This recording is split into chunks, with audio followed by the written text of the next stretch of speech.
आज हम एक ऐसे ट्रेडिंग कॉन्सेप्ट के बारे में जानने वाले हैं जिसे अगर आप सीख जाते हैं तो आपकी ट्रेडिंग स्टाइल हमेशा हमेशा के लिए बदल जाएगा। इस वीडियो में मैं आपको समझाऊंगा कि कैसे आप हायर टाइम फ्रेम से लेकर लोअर टाइम फ्रेम तक चार्ट्स का एनालिसिस कर सकते हैं और अपने ट्रेडिंग डिसीजन को बेहतर बना सकते हैं। तो सबसे पहले समझते हैं कि मल्टी टाइम फ्रेम एनालिसिस होता क्या है। यह एनालिसिस का एक तरीका है जिसमें आप पहले हायर टाइम फ्रेम का एनालिसिस करते हैं और फिर धीरे धीरे लोअर टाइम फ्रेम तक आते हैं।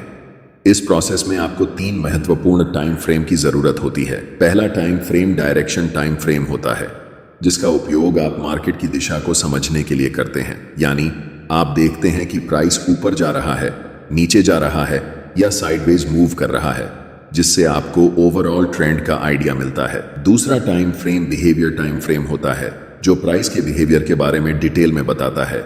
यानी प्राइस का मोमेंटम कैसा है, मार्केट स्ट्रक्चर ब्रेक हो रहा है या नहीं, वीक रिजेक्शंस या डोजी कैंडलस्टिक्स दिख रहे हैं या नहीं, और मार्केट रिट्रेस कर रहा है या नहीं। तीसरा और आखिरी time frame entry time frame होता है, जिसमें आप एक्चुअल ट्रेड एंटर करते हैं। अगर प्राइस डाउन ट्रेंड में है तो आप सेल के लिए देखेंगे और अगर अपर ट्रेंड में है तो आप बाय करने के लिए देखेंगे। ये बहुत सिंपल है। ये जो टाइम फ्रेम्स आप इस्तेमाल करेंगे वो आपके ट्रेडिंग स्टाइल पर निर्भर करते हैं। मान लीजिए मैं इंट्राडे और स्विंग ट्रेडिंग का मिक्स उपयोग करता हूं, तो मैं 4 घंटे का टाइम फ्रेम डायरेक्शन के लिए, 1 घंटे का टाइम फ्रेम बिहेवियर के लिए और 15 मिनट का टाइम फ्रेम एंट्री के लिए उपयोग करता हूं। लेकिन अगर आप स्काल्पर हैं तो आपके लिए ये टाइम फ्रेम्स अलग होंगे। आप 1 घंटे को डायरेक्शन के लिए, 15 मिनट को बिहेवियर के लिए और 5 मिनट टाइम फ्रेम को एंट्री के लिए इस्तेमाल करेंगे। इसलिए टाइम फ्रेम पूरी तरह से आपके ट्रेडिंग स्टाइल पर निर्भर करता है, लेकिन मैंने एग्जाम्पल देकर समझा दिया है जिससे आप अपने ट्रेडिंग स्टाइल के हिसाब से सही टाइम फ्रेम चुन सकते हैं। मल्टी टाइम फ्रेम एनालिसिस को शुरू करते हैं, जिसमें हम सबसे पहले 4 घंटे के टाइम फ्रेम को चुनेंगे ताकि हमें पता चल सके कि मार्केट इस समय किस दिशा में है। 4 घंटे का टाइम फ्रेम चुनने का सबसे बड़ा कारण यह है कि यह हमें मार्केट का पूरा स्ट्रक्चर बता देता है कि अभी मार्केट किस दिशा में है। अगर हम 15 मिनट का चार्ट इस्तेमाल करते तो हमें स्पष्ट दिशा का पता नहीं चलता, क्योंकि प्राइस ऊपर नीचे कर रही होती है। इसलिए दिशा को समझने के लिए हमेशा बड़े टाइम फ्रेम पर जाना बेहतर रहता है। आप में से ज्यादातर लोग इस चार्ट को देखकर कंफ्यूज हो सकते हैं कि यहां प्राइस क्या कर रही है और हमें कैसे ट्रेड लेना चाहिए, बाय करना है या सेल करना है, या फिर अभी ट्रेड नहीं करना है। लेकिन यह गलत तरीका है चार्ट्स को देखने का, क्योंकि हम एक इंट्राडे या स्विंग ट्रेडर हैं। हमें बहुत पुराने चार्ट्स को नहीं देखना चाहिए। हमें यह ऑब्जर्व करना है कि हाल के समय में मार्केट की प्राइस कैसे बिहेव कर रही है। अगर हम ऐसा करने लगें तो हमारे चार्ट्स पर बहुत सारे सपोर्ट और रेजिस्टेंस लाइंस बन जाएंगी, जिससे आपका चार्ट बहुत जटिल हो जाएगा और आप ट्रेडिंग डिसीजन नहीं ले पाएंगे। सोचिए, अगर आपके चार्ट्स पर इतनी सारी लाइंस हों तो आप कैसे समझेंगे कि इस समय प्राइस क्या कर रही है। 4 घंटे के टाइम फ्रेम में हमारा चार्ट बिल्कुल स्ट्रॉन्ग अपर ट्रेंड में दिखाई दे रहा है और इस समय प्राइस कंसोलिडेशन कर रही है। इस कंसोलिडेशन जोन का सबसे पहले हम हाई मार्क करेंगे और फिर कंसोलिडेशन जोन का लो मार्क करेंगे। चार्ट्स पर इन दोनों लाइंस को बनाकर हम वेट करेंगे। सबसे पहले हम मार्केट को डिसाइड करने देंगे कि उसे किस दिशा में जाना है। इस समय मार्केट दोनों तरफ जा सकती है, या तो अपना ट्रेंड कंटिन्यू कर सकती है या फिर यहां से रिवर्स डाउन कर सकती है। अगर मैं इस समय लाइव ट्रेड में होता तो मैं पहले 4 घंटे के टाइम फ्रेम में कैंडलस्टिक को इन दोनों लाइंस के बाहर क्लोज होने का इंतजार करता। तभी हम डिसाइड करते कि हमें बाय करना है या सेल। अगले कुछ कैंडल्स में प्राइस लोअर लो के नीचे कैंडल क्लोज करती है। ऐसे समय में ज्यादातर नए ट्रेडर्स सेल पोजीशन में एंटर करते हैं। मैं चाहता हूं कि आप ध्यान से देखें कि इसके बाद प्राइस क्या करती है। अगले ही कैंडल में एक बड़ी ग्रीन बुलिश कैंडल बनती है। अब जो मैं आपको बताने वाला हूं उसे ध्यान से सुने, क्योंकि यह चीज आपकी ट्रेडिंग स्टाइल को हमेशा के लिए बदल सकती है। मैं आपको एक सीक्रेट टिप दे रहा हूं, बिल्कुल फ्री में। अभी चार्ट्स 4 घंटे के टाइम फ्रेम में हैं और हम देख सकते हैं कि यह एक स्ट्रॉन्ग अप ट्रेंड है। लेकिन जैसे ही हम चार्ट्स को 1 घंटे के टाइम फ्रेम में बदलते हैं तो हमें दिखता है कि प्राइस धीरे धीरे नीचे की तरफ जा रही है। और जब हम 1 घंटे के टाइम फ्रेम को 15 मिनट के टाइम फ्रेम में बदलते हैं तब हमें चार्ट्स पर एक स्ट्रॉन्ग डाउन ट्रेंड दिखता है।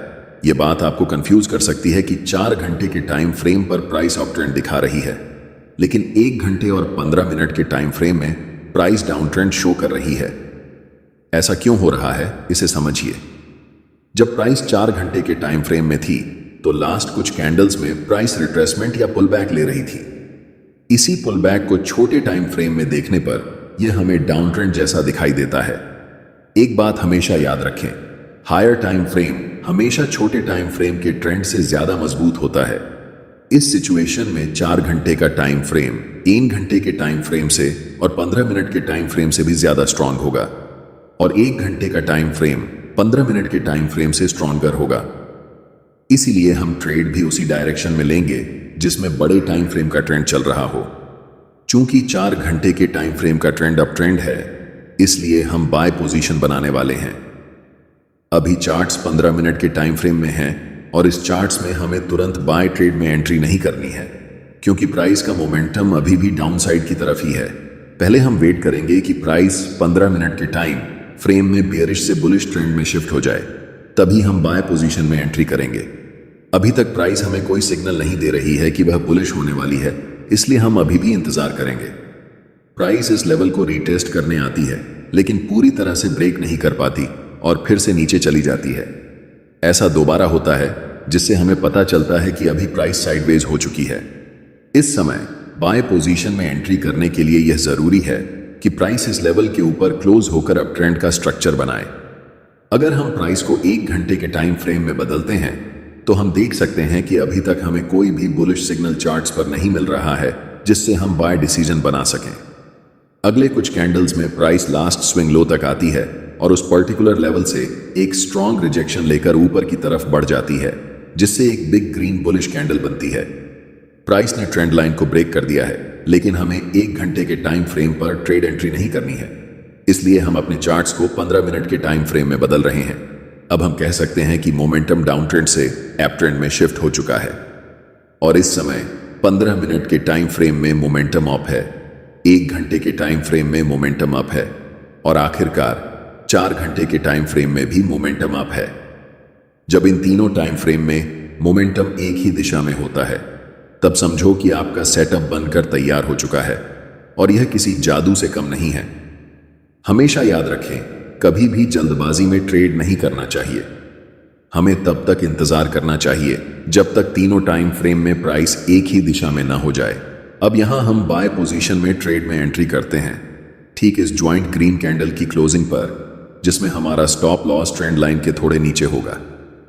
इस ट्रेड में हमारा टारगेट लेवल 4 घंटे के टाइम फ्रेम का स्विंग हाई होने वाला है, क्योंकि प्राइस ने इसी लेवल से डाउन ट्रेंड की ओर शिफ्ट होना शुरू किया था।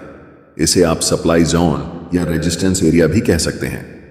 अगर आप टारगेट सेट करने में कंफ्यूज हो रहे हैं तो मैं आपको एक टिप देता हूं।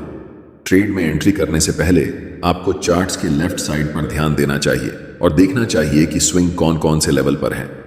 जैसे कि लास्ट टाइम ये एक स्विंग हाई है और इससे पहले ये एक स्विंग हाई है, तो हम इस समय 2 टारगेट रख सकते हैं। लेकिन क्योंकि बड़े टाइम फ्रेम में ट्रेंड स्ट्रांग है, इसलिए स्विंग हाई को टारगेट रखना ज्यादा सही रहेगा। और देखो, प्राइस बिना समय बर्बाद किए ऊपर चला गया। टाइम फ्रेम को 15 मिनट से 1 घंटे में शिफ्ट करते हैं।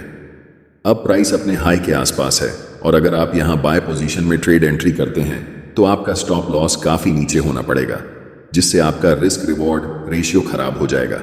इसलिए हमें तुरंत ट्रेड में एंट्री नहीं करनी है, बल्कि प्राइस को पहले रिट्रेस होने देना चाहिए इस लेवल तक। प्राइस रेड कैंडल बनाते हुए नीचे आती है और इस लेवल को टच करती है, लेकिन आप तुरंत यहां पर एंट्री नहीं ले सकते। अगर आप यहां एंट्री लेते हैं तो आप बस अनुमान लगा रहे हैं कि प्राइस ऊपर जाएगा, लेकिन प्राइस बहुत अनिश्चित होता है। चाहे कितना भी महत्वपूर्ण लेवल क्यों ना हो, वह कभी भी ब्रेक हो सकता है या फिर उस लेवल को रिस्पेक्ट नहीं कर सकता है।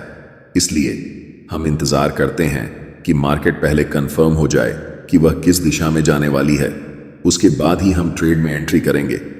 आप अगर अपनी इच्छा के अनुसार ट्रेड करेंगे तो यह एक खतरनाक तरीका हो सकता है। कभी भी मार्केट में सरवाइव नहीं कर सकते हैं, चाहे आपके पास कितना भी कैपिटल क्यों ना हो। अधिकतम 1 सप्ताह लगेगा और आपका कैपिटल डूब जाएगा। इसलिए हमेशा कंफर्मेशन का वेट करना चाहिए। अब प्राइस को 15 मिनट के टाइम फ्रेम पर शिफ्ट करते हैं। अगर आप देख रहे हैं कि प्राइस अभी भी डाउन ट्रेंड में है, तो हमें कुछ नहीं करना चाहिए।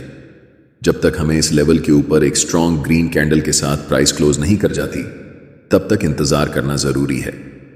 एक बार फिर प्राइस प्रीवियस स्विंग लो को ब्रेक करती है और अगले कुछ कैंडल में एक स्ट्रॉन्ग ग्रीन कैंडल बनाते हुए ऊपर की तरफ जाती है और इस लेवल के ऊपर स्ट्रांगली क्लोज हो जाती है। यहां पर एक कारण है कि प्राइस इसी पार्टिकुलर लेवल से रिवर्स क्यों हुआ। जैसे ही हम चार्ट्स को बड़े टाइम फ्रेम पर शिफ्ट करते हैं तो चार्ट्स के लेफ्ट साइड में एक डिमांड जोन नजर आता है। हम यहां सप्लाई और डिमांड जोन कैसे ड्रॉ करते हैं इस पर चर्चा नहीं करेंगे क्योंकि मैंने इस टॉपिक पर पहले ही एक डिटेल वीडियो बना दिया है। आप चैनल पर जाकर वह वीडियो देख सकते हैं। मैं चाहता हूं कि आप इस स्थिति को ध्यान से देखें और इसे उस वीडियो से लिंक कर पाएं जो मैंने पहले बनाया है। अब हमारे पास 3 कंफर्मेशन हैं।